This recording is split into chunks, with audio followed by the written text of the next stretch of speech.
Okay, so nomenclature of carboxylic acids and derivatives. So that would be carboxylic acids, amides, esters, and acyl halides. I've went ahead and written out the suffixes for each of these here if you just need a reminder. And I encourage you to pause the video for each problem and work it yourself, and then just check your answer with my work. So let's get to it.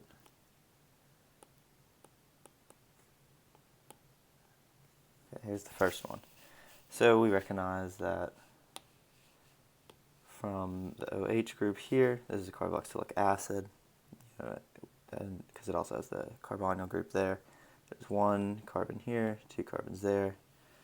We can name that a two-carbon chain we know is ethane. So we do ethanoic acid, just using our suffix up here. That's also, there is a common name for that, would be acetic acid. A lot of times you will see that. But yeah, the IUPAC name is ethanoic acid. Check out another one.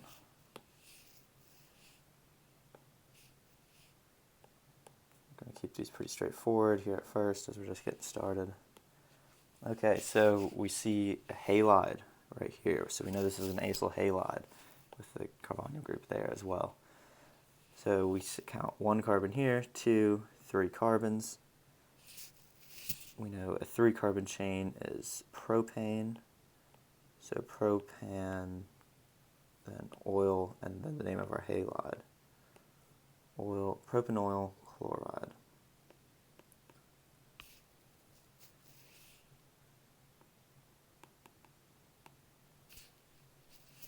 Okay, there we go.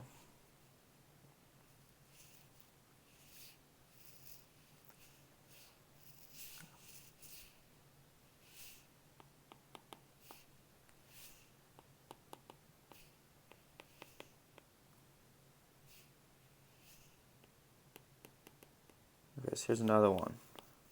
Slightly different format here, but still the same idea. What do we see here? We can immediately notice that this functional group here, because this oxygen connected to an R group, alkyl group there, is an ester, with the carbonyl as well.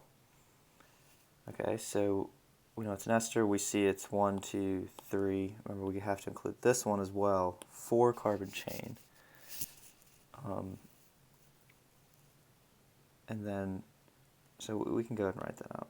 Butane. Then we know the esters end group is O8, like that. But then we have to include this part right here on the ester, which is CH3, we know is a methyl group. You just stick that right in front, just like that. Methylbutanoate.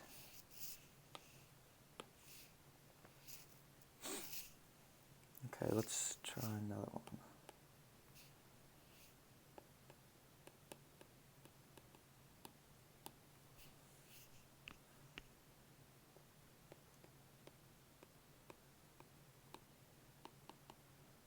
Okay, N diethyl propanamide.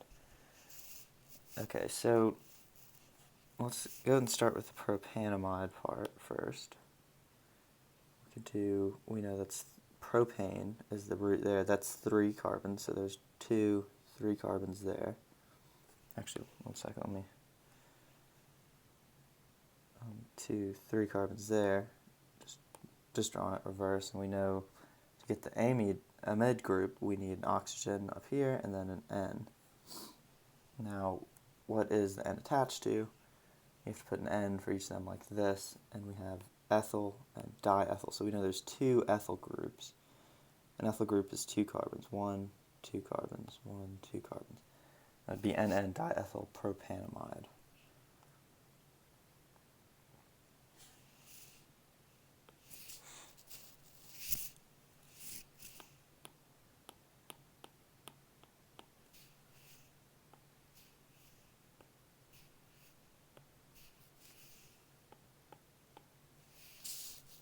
Okay, so what do we have here? We can see it is an ester, according to all of this here. we see the oxygen here attached to the alkyl group.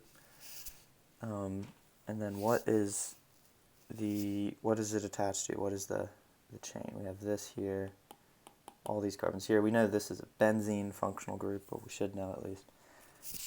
And then we see that the ester is attached to 2 carbons, 1, 2, just like that. So 2 carbons we know is ethane, or we would write it as ethyl.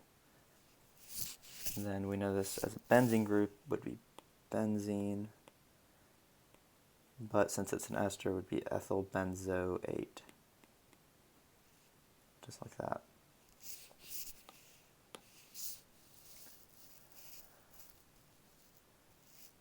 Okay, let's go ahead and try this one.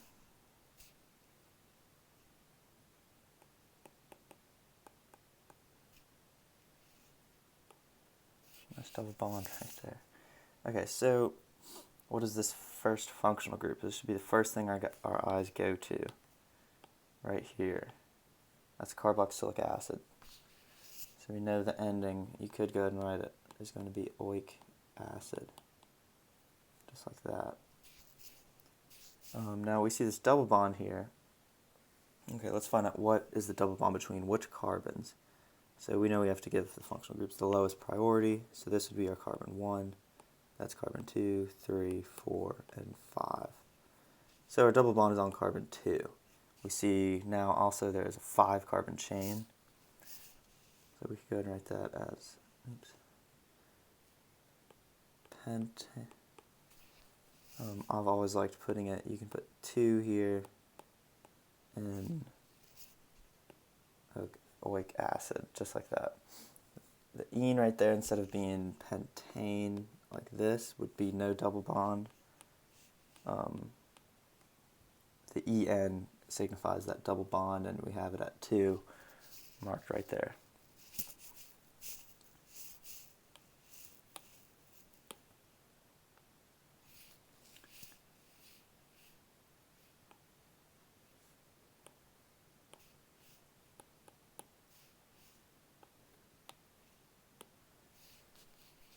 Okay, so again, we see a halide here, carbonyl group there, we know it's an acyl halide.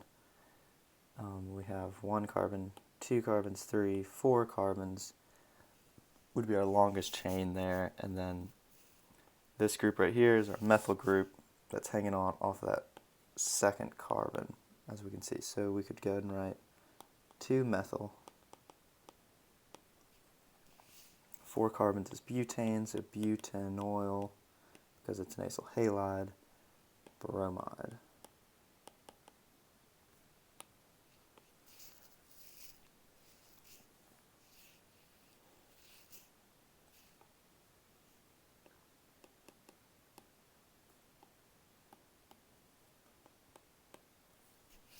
Okay, so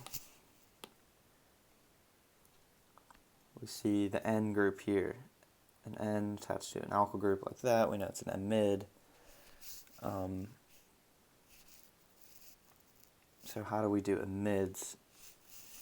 We should know that you start by drawing an N, and now we're only attached to 1 alkyl group, whereas this one right up here, you see we had 2 alkyl groups, so we had to put 2 N's on there. Since we're only attached to 1 alkyl group on this amide, we only need 1 N. What is this group here? Let's go ahead and name it. That is cyclohexyl. Hexyl, like that. It's a cyclohexane group is all. And yeah, the YL just to show that it's a substituent like that. And then I'm gonna go ahead and write it down here. We just write the rest of it. 1, 2, 3, 4. 4 carbons is butanamide or amide. Like that. And dash it to make it show that it's all one word.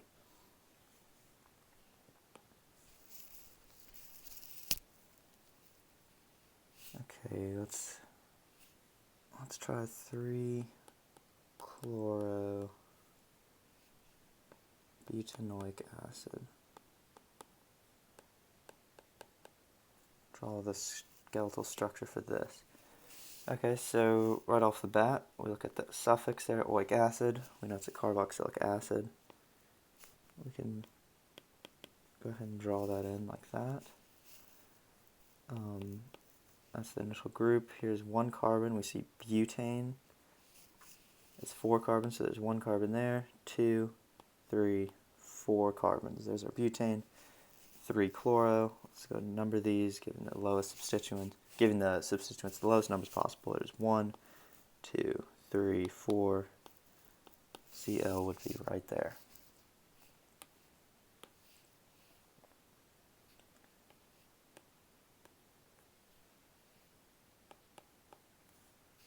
Okay, what do we have here? This is an ester, as we can see by the R group there. It's 1, 2 carbons. So 2 carbons would be ethyl. And then, we'd go ahead and count on this other side is also 2 carbons.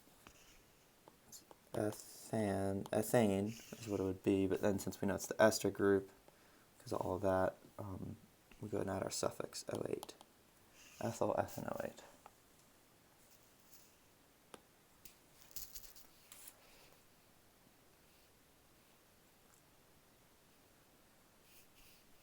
Okay, let's try another amide here.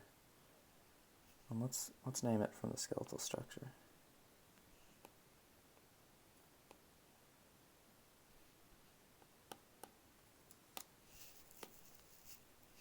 Okay, so we can see that I already told you that it's an amide, because of the N and the alkyl groups. And then, okay, so we start by naming the alkyl groups. Well, since these are both different length substituents, you can't just put like a diethyl like we'd had in that first example.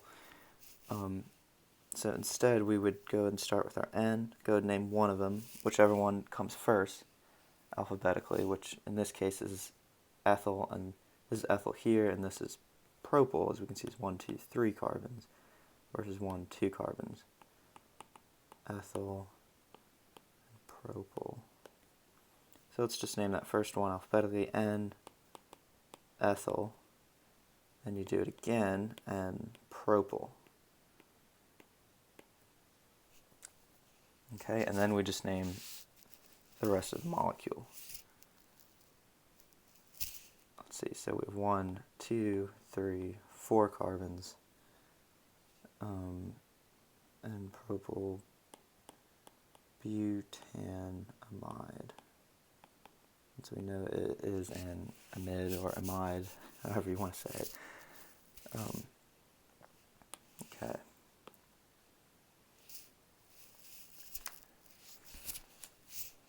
Let's draw isopropyl propanoate. I'm going to write it down here, guys.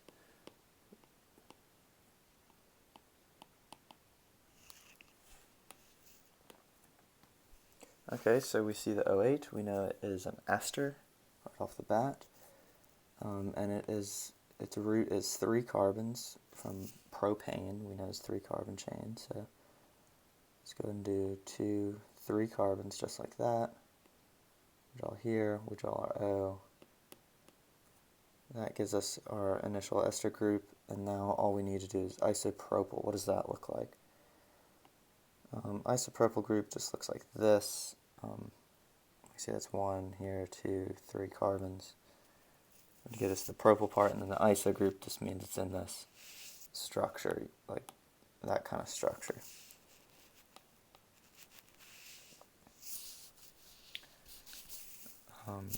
Okay.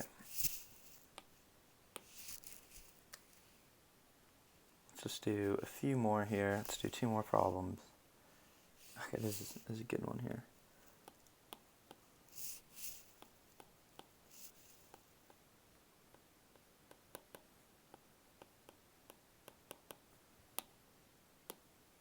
Okay, so how would we name this? Well, let's look at what we know. We see COOH. We should know that that's just a carboxylic acid in, abbreviated form like that. You think carboxylic acid would be something like that. That would be your C here's 1 oxygen, 2 oxygens, and there's your H right there. Just get that out of the way, but okay, so what else do we see? We see this group here, which we should know as a benzene group. So how do we name this? This is named by, we're going to do both of the carboxylic acids as 1, 2, because we're naming them off of the carbons that they're on. Then we're going to go and write benzene. And it's a little tricky because it's not benzoic or anything like that, but since they're just hanging off of the benzene group like this, the way we do it is, well, we'd write di because there's 2, then you just write out the full name, carboxylic acid. Remember the di again because there's 2 carboxylic acids hanging off there. Okay, here's another similar one. Let's go ahead and try to name this.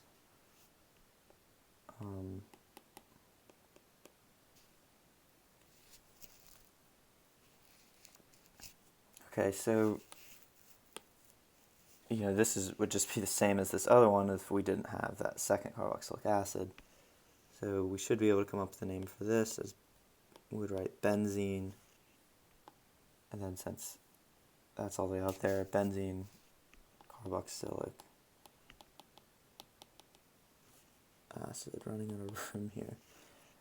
And I believe the common name for this is actually benzenoic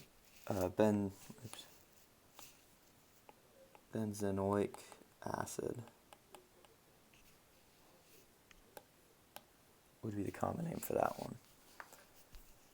Okay, so there is some practice reactions for you guys. I hope this helps. Yeah, this should be good for studying for a test or anything like that. Just to